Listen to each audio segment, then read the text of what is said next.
வணக்கம் அவர்களே, இது சேரமானின் புசாவல்.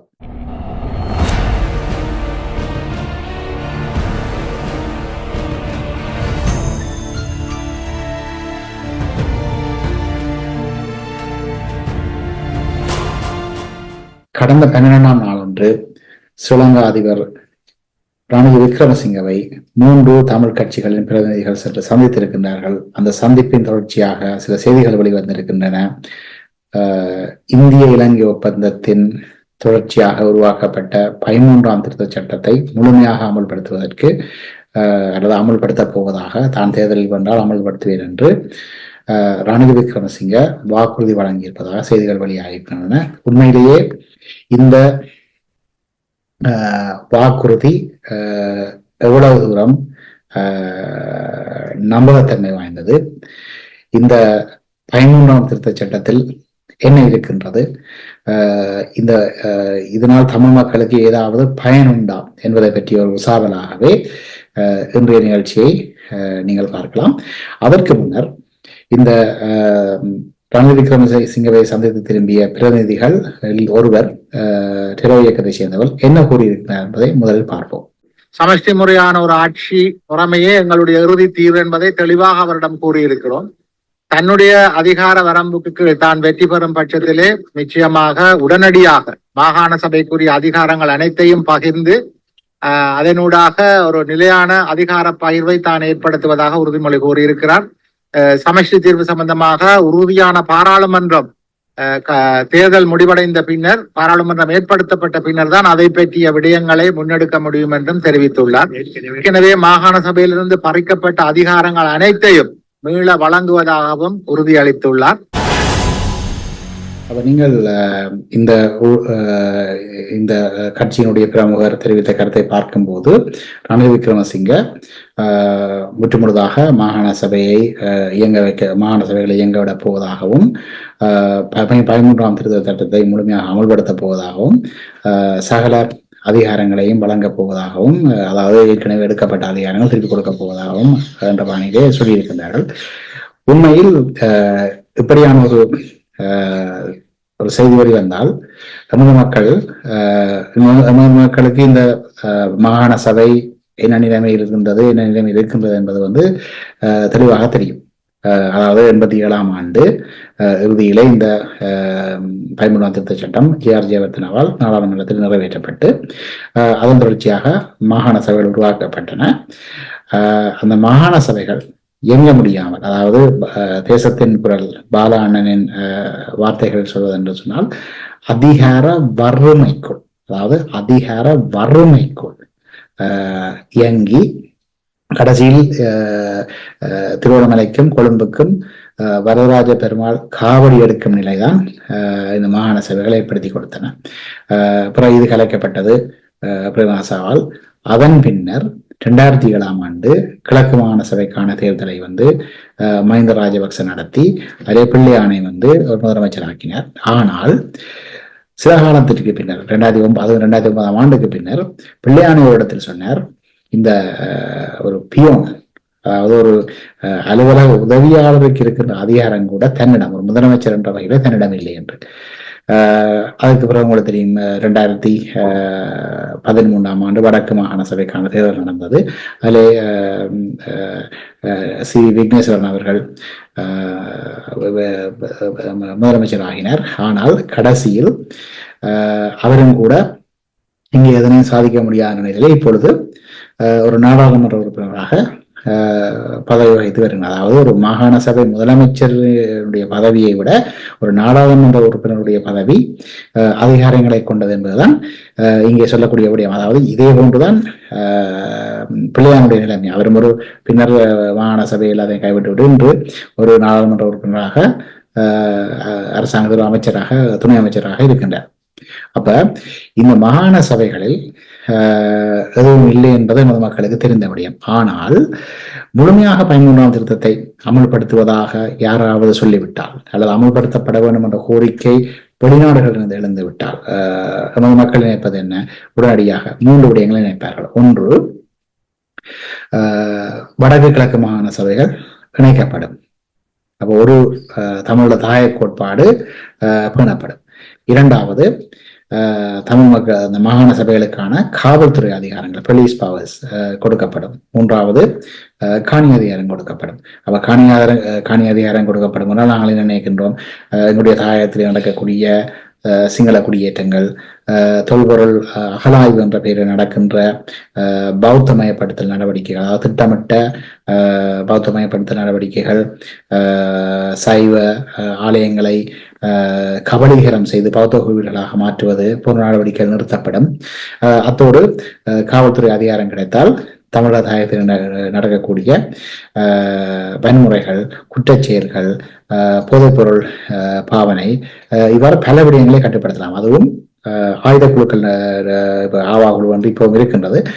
ஆயுத குழுக்கள் நடத்தக்கூடிய கொலைவரியாட்டங்கள், வன்முறைகள், இவ்வாறு பல விடயங்களை கட்டுக்குள் கொண்டு வரலாம் என்பதுதான் எங்கள் மக்களுடைய நம்பிக்கை.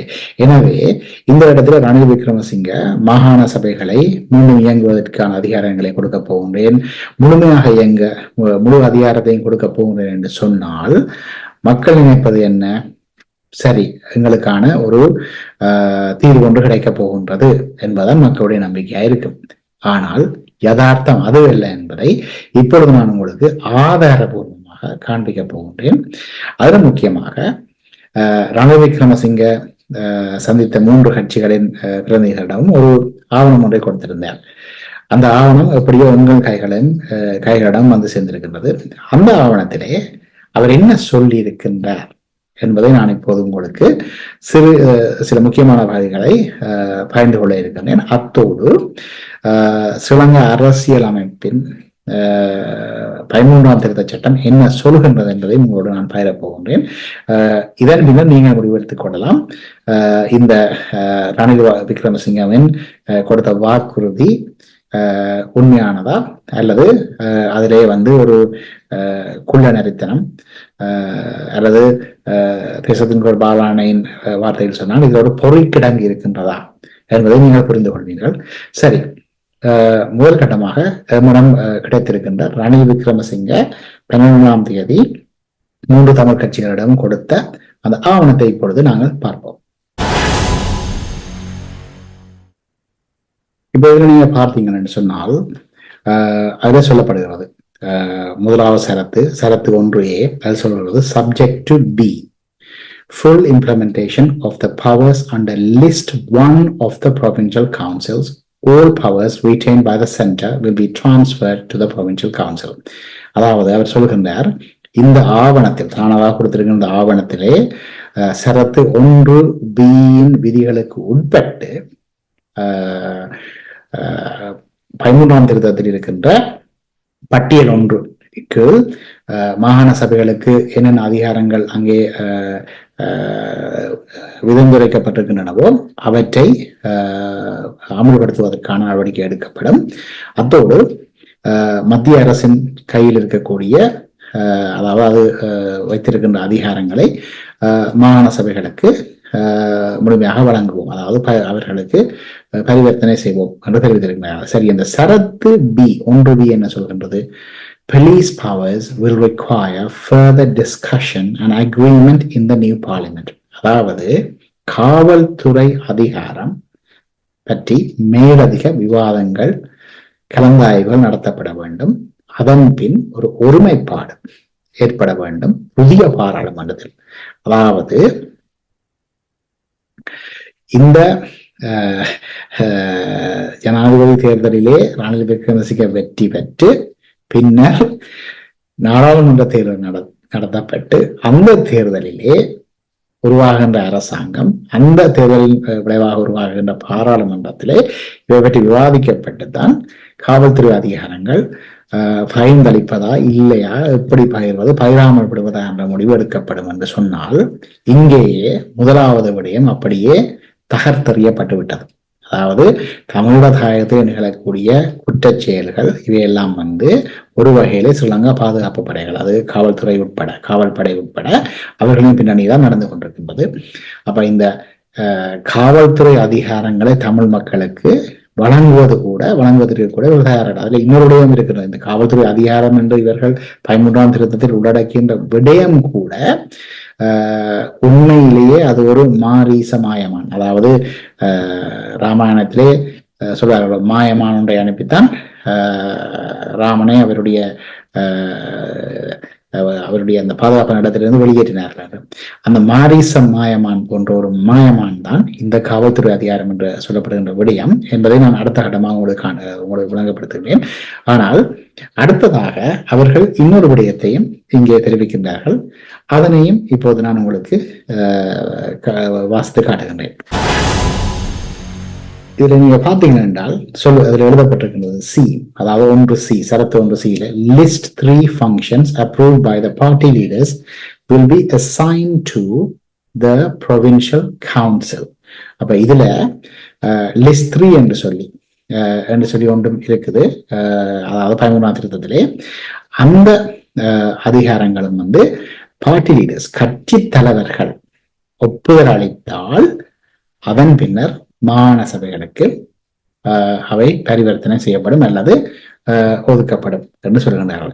சரி, இந்த லிஸ்ட் இப்ப நான் உங்களுக்கு காவல்துறை அதிகாரத்தை பற்றி ஒரு சிறிய ஒரு விளக்கத்தை தந்திருக்கின்றேன். அதுவே இது நடக்க போற விடயம் அல்ல. ஏனென்றால் உங்களுக்கு தெரியும், 89 90 இயக்கத்தோடு பிரேமதாசன் நடத்திய பேச்சுவார்த்தையில் ஒரு விடயத்தை சொன்னார், எல்லாம் தரலாம், ஈழம் இல்லை. அதுபோல் இதிலே ரணில் என்ன சொல்கின்றார், எல்லாம் தரலாம் ஆனால் ஒன்றும் இல்லை என்பது போல்தான் ரணிலுடைய இது இருக்கின்றது. அப்ப அந்த காவல்துறை அதிகாரத்தை பற்றி நாங்கள் விரிவாக பார்க்க முதல் இந்த லிஸ்ட் 1 லிஸ்ட் 2 இதுல என்ன இருக்கின்றது என்பதை நாங்கள் பார்ப்போம். இப்போ நான் உங்களுக்கு ஸ்ரீலங்கா அரசியலமைப்பை காண்பிக்க போகிறேன். அதாவது ஸ்ரீலங்கா பாராளுமன்றத்தினுடைய இணையதளத்தில் அது இருக்கின்றது. சரி, வாருங்கள் அதனை பார்ப்போம். இப்ப நீங்க இதுல பாத்தீங்கன்னு சொன்னால் இதுதான் அந்த லிஸ்ட் 1, முதலாவது பட்டியல். இந்த பட்டியல்ல இருக்கின்ற ஒவ்வொரு விடயங்களையும் நான் உங்களுக்கு இப்பொழுது காண்பிக்க போகின்றேன். நீங்கள் இதை பார்க்கலாம். ஒன்று காவல்துறை மற்றும் பொது ஒழுங்கு, public order, police and public order. இது ஏற்கனவே அவர் காவல்துறை அதிகாரம், அதாவது அடுத்த பாராளுமன்றத்தில் விவாதம் மற்றது எல்லாரும் ஏற்றுக்கொள்ள வேண்டும் என்று சொல்லியிருக்கேன். அப்ப அது நடக்காத விஷயம், அதை விடுவோம். அடுத்தது நம்பர் 2 திட்டமிடல். 3வது கல்வி சேவைகள், எஜுகேஷன் அண்ட் எஜுகேஷனல் சர்வீசஸ். 4வது லோக்கல் கவர்மெண்ட், அதாவது உள்ளூராட்சி பட்டின சபைகள். அடுத்ததாக பார்த்தோம் என்று சொன்னால் அடுத்த பக்கத்திலே 4வது அடுத்தது ப்ரொவின்சியல் ஹவுசிங் அண்ட் கன்ஸ்ட்ரக்ஷன், அதாவது மாகாண வீடமைப்பு கட்டுமானம் பணிகள். அதுபோன்று வீதிகள், பாலங்கள், அதோடு சமூக சேவை, புனர்வாழ்வு போன்ற விவகாரங்கள். விவசாயம், agriculture and agrarian services, rural development, கிராமிய அபிவிருத்தி, இண்டிஜினஸ் மெடிசின், ஹெல்த், ஹெல்த். அடுத்தது இண்டிஜினஸ் மெடிசின், அதாவது சுகாதாரம், மருத்துவம், மற்றது இயற்கை மரபு வழி மருத்துவம். இதோடு பார்த்தீங்கன்னு சொன்னால் ஏனைய விடயங்கள், அடகு பிடித்தல், சந்தைகள், ஃபுட் சப்ளை, கோஆபரேட்டிவ்ஸ், பிறகு நில என்ற விடயங்கள் இருக்கிறது. ஆனால் அது அப்பெண்டெக்ஸ் 10க்கு உட்பட்டு தான் இந்த நில அதிகாரம் உட்படுத்தப்படும் சொல்லியிருக்கிறார்கள். அதனையும் நாங்கள் பார்க்கலாம். அடுத்தது இரிகேஷன், நீர்ப்பாசனம், அனிமல் ஹஸ்பண்ட்ரி, விலங்கு வேளாண்மை. இப்படியே இந்த பட்டியல் நின்று கொண்டு போகின்றது. நீங்கள் பார்த்துக்கொண்டே போகலாம். இறந்தவர்களை அடக்கம் செய்தல், இப்படியான விவரம். நீங்கள் போய் ஸ்ரீலங்கா பார்லிமென்டுடைய இணையதளத்துக்கு போனீங்கன்னு சொன்னால் இந்த விடயத்தை நீங்கள் முழுமையாக பார்க்கலாம். தியேட்டர்ஸ், இப்படியான விடயங்கள்லாம் இதில் இருக்கின்றது. ஆனால் இங்கே இருக்கின்ற விடயம் என்னவென்றால், இந்த லிஸ்ட் 1 இப்படி இருக்கின்றது. லிஸ்ட் 3 என்று அவர் சொல்லியிருக்கின்றார் தானே. லிஸ்ட் 3 என்பது அதனை மாகாணங்களுக்கு வழங்குவது என்று சொன்னால் அதற்கு கட்சி தலைவர்கள் எல்லோருடைய ஒப்புதலும் தேவையாம். அப்ப சின்ன உதாரணத்துக்கு சம்பிக்க ரணவக்கவுக்கு ஒரு நாடாளுமன்ற உறுப்பினர் இருக்காங்கன்னா அவரை அனுமதி கொடுத்தால்தான் அந்த லிஸ்ட் 3 இருக்கிற அதிகாரங்களும் கொடுப்பாரலாம். லிஸ்ட் 3 என்ன இருக்குன்னு பார்த்தீங்க என்றால் ஜேஆர் எவ்வளவு ஒரு மிகச்சிறந்த ஒரு குள்ளநரி என்பதை நீங்கள் புரிந்து கொள்ள முடியும். இப்போது உங்களுக்கு அந்த லிஸ்ட் 3 காண்பிக்க போகின்றேன். இந்த லிஸ்ட் 3 என்பது நீங்கள் பார்த்தீர்கள் என்று சொன்னால் நான் இப்போ உங்களுக்கு அந்த இது லிஸ்ட் 2 நான் திரும்பி வாரேன். அதுக்கு முதல் 3 பார்ப்போம். இதுக்கு பேர் கான்கரண்ட் லிஸ்ட், அதாவது சமநேரத்தில் கையாளப்படுகின்ற அதிகாரங்களுக்கான பட்டியல். அப்ப அடுத்து பார்த்தீங்கன்னு சொன்னால் திட்டமிடல் இப்படியான விடயங்களோட தொடங்கி திட்டமிடல், அடுத்தது கல்வி சபைகள். அப்ப முதல் லிஸ்ட் 1 மாகாண சபைக்கு என்ன அதிகாரங்கள் கொடுத்திருந்தார்களோ அதே அதிகாரங்கள் மத்திய அரசும் கையாள போகின்றது என்பது ஜிஆர்ஜி அப்போது எழுதிவிட்டார். கன்கரண்ட் லிஸ்ட் என்பது லிஸ்ட் 3ல. அப்புறம் ஹையர் எஜுகேஷன் வருது, அதுக்குள்ள நேஷனல் ஹவுசிங் அண்ட் கன்ஸ்ட்ரக்ஷன், நாங்களோட வளர்ச்சிக்கான அதே உடைய திருப்பி வருது. Social services and rehabilitation, health வருது, திரும்பவும் அதே இது வருது. Registration of births, marriages, deaths, இப்படியே கொடுக்கப்பட்ட அதாவது என்னென்ன அதிகாரங்கள் இவர்கள் பட்டியல் ஒன்றில் தருகிறோம் என்று சொல்வார். அதாவது இந்த கையால் கொடுத்து அந்த கையால் வாங்குவதுன்னு சொல்வார்களே, அதுபோல் மாகாண சபைகள் லிஸ்ட் 1 மூலமாக பட்டியல் ஒன்றின் மூலமாக கொடுக்கப்படுகின்ற அதே அதிகாரங்களை மத்திய அரசு என்ன செய்கின்றது என்றால் லிஸ்ட் 3 மூலமாக தான் எடுத்துக் கொள்கின்றது. இதுதான் இந்த 13ஆம் திருத்தத்தில் இருக்கிற சித்து விளையாட்டு. அந்த சித்து விளையாட்டை இப்போது ரணில் என்ன செய்ய போகின்றார் என்று சொன்னால், நான் உங்களுக்கு லிஸ்ட் பண்ண அப்படியே முழுசாதாரம் காவல்துறை அதிகாரத்தை தவிர, ஆனால் இந்த லிஸ்ட் 3 லிஸ்ட் பண்ணும் பெரிய வித்தியாசம் இல்லை, உங்களுக்கு திரும்பி நம்ம காட்டுதலே உங்களுக்கு வழங்கி இருக்கும். அந்த அதிகாரங்களை நான் என்ன செய்ய போகிறேன் எல்லா கட்சி தலைவரின் அனுமதியும் பெற்றுவிட்டு தரலாம்.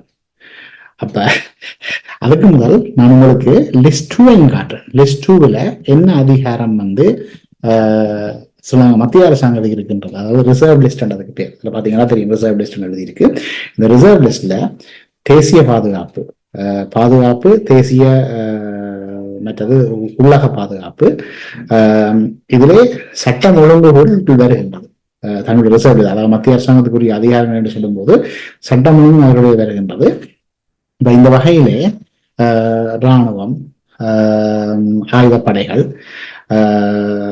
மற்றது விமானப்படை, மற்றது அணுசக்தி, இப்படியான இதெல்லாம் நடக்காத விடயங்கள் இப்போது.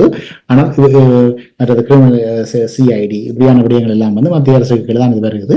அது மட்டும் இல்லை, ஃபாரின் அஃபேர்ஸ், இப்ப புலம்பெயர்ந்த தேசங்களில் உள்ள தமிழர்களும் தாயகத்தில் உள்ள தமிழர்களுக்குமான ஒரு உறவை கட்டியிருப்பது என்று சொன்னால் நீங்க சொல்லுங்க தூதரகம் மூலமா தான் போக வேண்டும், நேரடியாக மாகாண சபைகளுடன் போக முடியாது. அதாவது நான் ஏற்கனவே கரதாவில் கூறியிருக்கின்றேன், ஈராக்கில் இருக்கின்ற குர்திஸ்தான் மாநில சுயாட்சி மாநில அரசுக்கு ஒவ்வொரு நாடுகளிலும் தூதரகங்கள் இருக்கின்றன.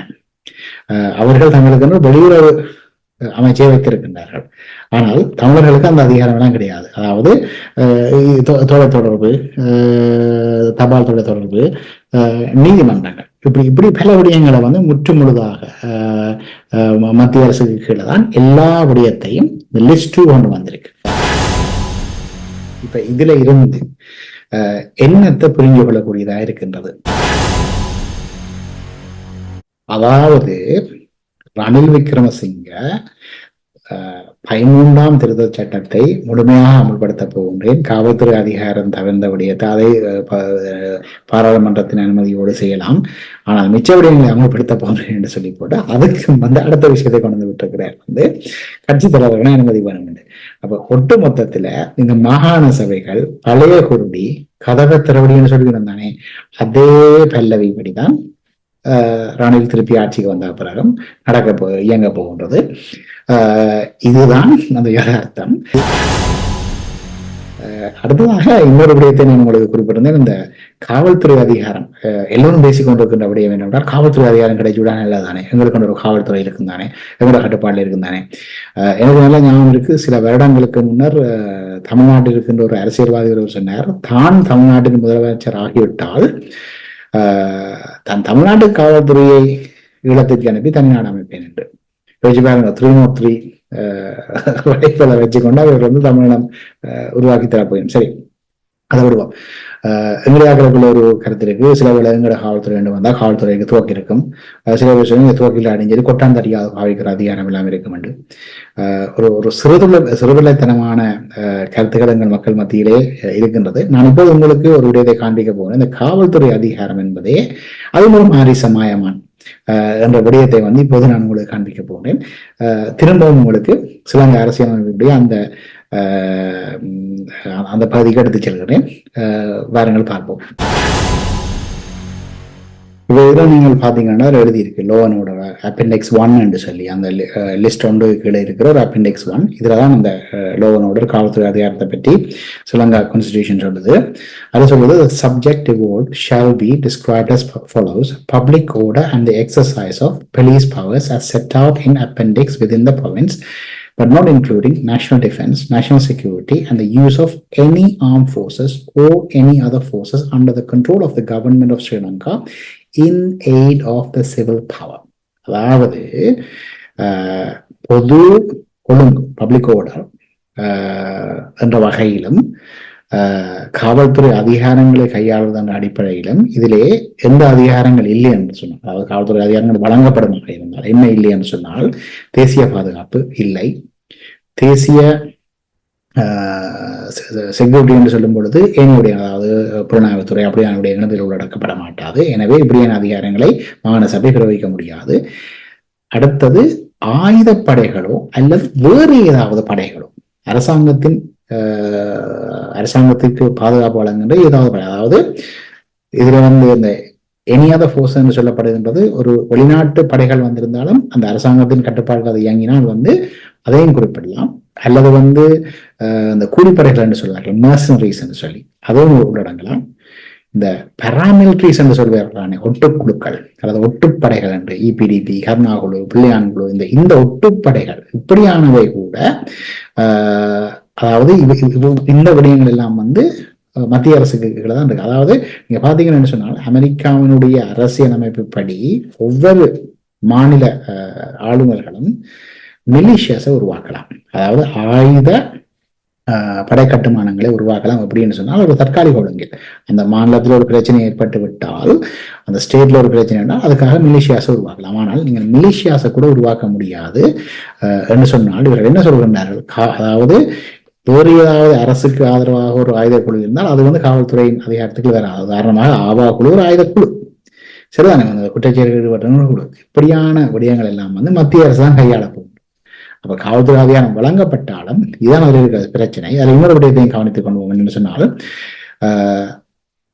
2வது சரத்தை பார்த்தீங்கன்னா உங்களுக்கு தெரியும், பார்க்க தெரியுது, the IGP shall be the head of Sri Lanka Police Force. The Sri Lanka Police shall be divided into the national division including special units and a provincial division for each province.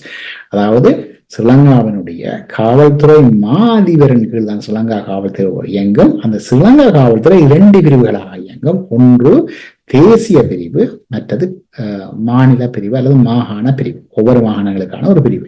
அப்ப இந்த மாகாணங்களுக்கு காவல்துறை அதிகாரம் வழங்குறேன்னு சொல்றது, காவல்துறை தனியாக ஒரு காவல்துறை இருக்க போறேன். நீங்க அமெரிக்காவுக்கு போனீங்கன்னு சொன்னா அமெரிக்காவுக்கு ஒவ்வொரு மாநிலங்களுக்கும் தனி காவல்துறை. அந்த காவல்துறை அந்த மாநிலத்துக்கு உட்பட்டு தான் இருக்கு. மத்திய அரசுக்கு உட்பட்டு மத்திய காவல்துறை கீழே அவர் ஒவ்வொரு மாநிலத்துக்கும் ஒரு யூனிஃபார்ம் இருக்கும். ஆனால் இங்கே சொல்லப்படுது என்னன்னு சொன்னால், மத்திய காவல்துறையின் கீழே ஒரு பிரிவு, அதாவது ஒவ்வொரு மாகாணங்களுக்கும் ஒரு பிரிவு இருக்க போகின்றது. அப்ப பிறகு அதுக்கு பிறகு அதில் சொல்லிக்கொண்டு வருகிறாங்க டிஐஜி இப்படியான ரேங்குகள் எல்லாம் சொல்லப்படுகிறது. அதுகளை நாங்கள் அதை நீங்க இந்த ஸ்ரீலங்கா அரசு வாய்த்திருங்கன்னா உங்களுக்கு தெரியும். ஆனாலும் கூட நான் உங்களுக்கு சில முக்கியமான பகுதிகளை காண்பிக்க போகிறேன். இப்போது பார்த்தீங்கன்னா முக்கியமான உங்களுக்கு காண்பிக்க, அதாவது சீருடை கூட அவர்கள் சொல்லுகிறார்கள். என்னென்னு சொன்னால் அதில் பார்த்தீங்கன்னா, there shall be one uniform police force in each province. மற்றது இதை சொல்ற 10வது சொல்றாரு, members of the national division and the provincial division shall wear the same uniform and insignia of rank, provided that uniforms of the members of each division shall bear a distinctive shoulder flash. அப்ப ஒரே சீருடை தான். மாகாணங்களுக்கு தனியான காவல்துறை சீருடை இருக்க போகுது. எல்லாம் ஒரே சீருடை தான். எல்லாம் மத்திய காவல்துறைகளை தான் அது இருக்க போகின்றது. இது இன்னொரு விடயம். அடுத்தது அந்த அதிகாரத்தை அவர் ரெண்டு விதமாக குறிப்பிடுகின்றார். அதாவது நேஷனல் போலீஸ், மற்றது ப்ரொவின்சியல் டிவிஷன் போலீஸ் என்று சொல்லி. இதிலே இந்த மத்திய காவல்துறைக்கு, மாகாண காவல்துறைக்கு அல்ல, மத்திய காவல்துறை என்ன விடயங்களை விசாரிக்கும் என்று சொன்னால், ஒஃபென்சஸ் அகெயின்ஸ்ட் ஸ்டேட், அரசுக்கு எதிராக எதுவும் குற்றங்கள் இழைக்கப்பட்டால் அது மாகாண காவல்துறை விசாரிக்க முடியாது. அப்ப ஒரு ஆயுத போராட்டமோ அல்லது ஒரு போராட்டத்தில் ஈடுபட்டிருந்தால் அது சம்பந்தமா மாகாண காவல்துறை விசாரிக்க முடியாது. ஏனென்றால் அவர்கள் தமிழ் மக்களுக்கு சார்பான தீர்வை வழங்கி விடுவார்கள், விசாரணை செய்ய மாட்டார்கள் என்பதற்காக மத்திய காவல்துறைக்கு தான் ஒஃபென்சஸ் அகெயின்ஸ்ட் ஸ்டேட் என்ற விடயத்தை கொண்டு வருகின்றார்கள். Offences relating to the navy, army and air force, அதாவது இராணுவம், கடற்படை, வான்படை ஏதாவது அவர்கள் சேர்ந்தவர்கள் ஏதாவது தவறு செய்தால் அல்லது அவர்கள் சார்ந்த தவறுகள் இருந்தால் அதையும் மாகாண காவல்துறை விசாரிக்க முடியும். அப்ப ஒருவேளை காவல்துறை அதிகாரம் வடக்கு கிழக்கு மாகாணங்களுக்கு வழங்கப்பட்டாலும் கூட சிங்கள இராணுவம் தாங்கள் நிச்சயத்தான் செய்யும். அங்க மாகாணத்துக்கு இருக்கிற காவல்துறைக்கு எந்த அதிகாரம் இருக்காது. அடுத்தது offenses relating to elections, offenses relating to coins, currency and government stamps, அதாவது காசு மோசடி, அதாவது போலி தாள்களை புழக்கத்தில் வைத்திருப்பது பற்றிய குற்றங்களை கூட மாகாண காவல்துறை விசாரிக்க முடியாது. பிறகு அடுத்தது பாத்தீங்கன்னு சொன்னால் எனி ஒஃபென்சஸ் கமிட்டட், ஆறாவது சரத்து சொல்றது, any offences committed against a public officer. Public ஆஃபீஸர்னா பொது அதிகாரி, ஒரு அரசாங்க அதிகாரிக்கு எதிரான கூட விசாரணையை கூட செய்ய முடியாது மாகாண காவல்துறை. ஜுடிஷியல் ஆஃபீஸர், ஒரு நீதிமன்ற அதிகாரி, or the speaker, or the prime minister, or minister, or member of the judicial service commission, or member of the public service commission, or deputy minister, or member of the parliament, or the secretary general of the parliament, or member of the president's staff, or member of the staff of the secretary general of the parliament. அப்ப நாடாளுமன்ற உறுப்பினர்கள் என்ன தவறு செய்தாலும் அதெல்லாம் நாடாளுமன்ற உறுப்பினர்களை இருந்து சாதாரண அரசாங்க அதிகாரிகள் வரையும் அவர்களுக்கு விசாரணைகளை மாகாண காவல்துறை செய்ய முடியாது. இப்படியே போகுது. Any offenses relating to property belonging to the state or state corporation, இப்படியே போனீங்கன்னு சொன்னா இந்த காவல்துறை, அப்ப இதெல்லாம் மத்திய காவல்துறை தான் இதெல்லாம் விசாரிக்க போகுதுன்னு சொன்னால் மாகாண காவல்துறை என்ன செய்ய போகுது? நீங்களே வச்சு பாருங்க. இதுதான் இவர்கள் சொல்கின்ற இந்த காவல்துறை அதிகாரத்தில் இருக்கின்ற விடயம். ஆனால் அதுல இன்னொரு விடயத்தை நான் உங்களுக்கு காண்பிக்க வேண்டும். என்னன்னு சொன்னால், இந்த தொடர்ச்சியாக சொல்லி வருகின்றார்கள் என்னவென்று சொன்னால், இந்த மாகாண சபையை நாங்கள் கொண்டு வந்து விட்டால் இந்த தொல்பொருள் திணைக்களம் தமிழர்களுடைய நிலங்களை கபலீகரம் செய்வது, சைவ ஆலயங்களை பௌத்த கோவில்களாக மாற்றுவது போன்ற விடயங்களை எல்லாம் நிறுத்தலாம் என்று. இதுவுமே தவறான ஒரு தகவல். என்னன்னு சொன்னால், இந்த ரிசர்வ் லிஸ்ட் 2ல நீங்க எப்படியே போனீங்கன்னு சொன்னால் உங்களுக்கு காட்டுறன் அந்த ஜுடிஷியல் ஆர்கியோலஜிக்கல் விஷயங்கள் கையாளும் அதிகாரம் மாகாண சபைகளுக்கு கிடையாது. அது மத்திய அரசுக்கு தான் அந்த அதிகாரம் கொடுக்கப்பட்டிருக்கின்றது. இதோ பாருங்கள், இதை கிடக்கின்றது. National Archives, Archaeological Activities and Sites and Antiquities declared by or under any law made by Parliament to be of national importance. This includes ancient and historical monuments and records and archaeological sites and remains declared by or under law made by the Parliament to be of national importance. அப்ப ஒட்டு மொத்தத்துல நீங்க பாத்தீங்கன்னு சொன்னா இந்த ஏற்கனவே கிட்டத்தட்ட 1987ஆம் ஆண்டு கடைசியில கொண்டு வந்த இந்த சட்டம், இந்த 13ஆம் திருத்தம் இன்றைக்கு 37 வருஷமாக அமல்ல இருக்குது. இதன் கீழே தமிழ் மக்களுக்கு காணி அதிகாரம் தரப்படும் என்று சொல்லப்பட்டு கொண்டே இருந்தது. ஆனால் காணி அதிகாரத்தை கொடுக்காத ஒரு பொறிமுறைய மிகவும் நுட்பமான முறையில ஜே.ஆர். ஜெயவர்தனா வரையறுத்து வைத்திருக்கின்றார். அதே போல காவல்துறை அதிகாரத்தையும் செயற்படுத்த முடியாத ஒரு சூழலைத்தான் ஜே.ஆர். ஜெயவர்தனா அவர்கள் இங்கே உருவாக்கி வைத்திருக்கின்றார். இப்ப என்னன்னு சொன்னா, அது மட்டும் இல்லை, வேறு அதிகாரம் கூட பயிர முடியாது. நான் உங்களுக்கு காண்பேன். பட்டியல் 1, பட்டியல் 3. பட்டியல் 1 உள்ள அதிகாரங்கள், பெரும்பாலான அதிகாரங்கள் பட்டியல் 3ல இருக்கின்றன. அதாவது மத்திய அரசு அதிகாரங்கள். அப்ப என்ன நடக்க போகுது? ரணில் சொல்றதை பாத்தீங்கன்னு சொன்னால், எல்லாம் தாரம், ஆனா ஒன்றும் தர மாட்டேன். எப்படி கொண்டு தரமா எல்லாம் தாருன்னு எப்படி சொல்றாரு? ஒரு கையால சொல்றாரு, ஒரு கையால கொடுக்குறாரு, நான் உங்களுக்கு காவல்துறை அதிகாரத்தையும் தருவேன், ஆனா மிச்ச அதிகாரத்தை நான் முதல் தாரம் என்ன சொல்லி போட்டு சொல்றாரு. காவல்துறை அதிகாரம் 2வது கையால எப்படி பறிக்கிறாருன்னு சொன்னா பாராளுமன்றத்தின் அனுமதி வேண்டும், ஒரு விவாதம் கலந்தாய்வு நடத்தப்பட வேண்டும். அடுத்த எப்படி கையால மிச்ச அதிகாரங்களை பறிக்கிறார்? லிஸ்ட் 3ல இருக்கிற எல்லா அதிகாரங்களும் பார்ட்டி லீடர்ஸ் அக்ரிமெண்ட் வேணும். அப்ப லிஸ்ட் 1, லிஸ்ட் 3 ரெண்டுக்கும் பெரிய வித்தியாசம் இல்லை. நீங்களே போய் பாருங்க. இதுதான் இன்றைக்கு ரணில் விக்ரமசிங்க தமிழ் கட்சிகளுக்கு கொடுத்த வாக்குறுதி. இதை புரிந்து கொள்வது சட்ட நுட்பம் தேவையில்லை. உங்களுக்கு ஸ்ரீலங்கா அரசியலமைப்பினை வந்து நீங்க ஆங்கில அறிவு இருந்தால் ஆங்கிலத்தில் படிக்கலாம், சிங்களம் தெரிந்தால் சிங்களத்தில் படிக்கலாம், தமிழில் அதன் மொழிபெயர்ப்பு இருக்கின்றது, தமிழில் தெரிந்தால் தமிழ் படிக்கலாம். இதுல வந்து மொழி ஆற்றலே போதும். நீங்கள் நுட்பமாக நீங்க நேரம் எடுத்து படிச்சீங்கன்னு சொன்னா 13ஆம் திருத்த சட்டத்துல வந்து ஒட்டுமொத்தத்துல எதுவும் இல்லை. அப்ப இது எதுவுமே இல்லை. அதாவது திரும்பவும் சொல்றேன், முதல் சொன்ன நேரம் தான் பிரேமதாசா சொன்னார் 89-90 இயக்கத்தோடு நடத்திய பேச்சுவார்த்தையில எல்லாம் தரலாம், ஈழம் இல்லை. ரணில் என்ன சொல்றார்? எல்லாம் தரலாம், ஒன்றுமே இல்லை. இதுதான் இந்த யதார்த்தம். அப்ப இதுல இருந்து எங்களுக்கு என்ன செய்தி சொல்லப்படுகின்றது? அதாவது இன்று அன்னையின் இட்டிப்பு, அன்னையின் வருகைக்கான ஒரு தேவை, அதாவது ஒரு அரசியல் ரீதியான அவருடைய வருகைக்கான தேவையை தான் இது காட்டுது. அண்ணன் மட்டும் இல்லை, இதுல வந்து தங்கச்சியினுடைய வருகை கடந்த ஆண்டு பகிரங்கமாக நிகழ்ந்தது. அதாவது அரசியல் பிரவேசம் ஒரு அரசியல் ரீதியான ஒரு வழிகாட்டலாக அவர்கள் வெளிவந்ததே இப்படியே எமது தேசம் வந்து ஏமாற்றப்பட்டு கொண்டு போகின்றது. அப்ப இந்த இடத்துல எங்களோட தேசம், எங்களோட மக்கள் அன்னையின் வருகையை எதிர்பார்த்திருக்கின்றார்கள், அவரோடு காத்திருக்கின்றார்கள் என்று சொன்னால் அதுக்கு காரணம் இதுதான், இந்த யதார்த்தம் தான். அப்ப இன்றைக்கு எதற்காக தேசத்தின் தோல்வி, தங்கச்சியினுடைய இருப்பை, தங்கச்சி துவாரகாவின் இருப்பை எதற்காக ஸ்ரீலங்கா அரசாங்கம் மறுதளிக்கின்றது, அதனை பொய்யாக்க முற்படுகின்றதோ, எதற்காக அன்னையின் இருப்பை பொய்யாக்குகின்றதோ, அன்னை இல்லை என்பதை சொல்ல வருகின்றதோ, எல்லாமே தமிழ் மக்களை ஏமாற்றுவதற்கான ஒரு திட்டம் தான். சரி உறவுகளே, மீண்டும் இன்னும் ஒரு நிகழ்ச்சியினூடாக சேரமான் தொலைக்காட்சி உங்களை சந்திக்கின்றேன். வணக்கம் உறவுகளே. என் தம்பி வருவான், தம்பி வருவான், நம்பியிருங்கள் தோழர்களே. தடைகள் யாவும் உடைந்து போகும் தருணம் இதுதான் தோழர்களே. என் தம்பி வருவான், தம்பி வருவான், நம்பியிருங்கள் தோழர்களே. தடைகள் யாவும் உடைந்து போகும் தருணம் இதுதான் தோழர்களே.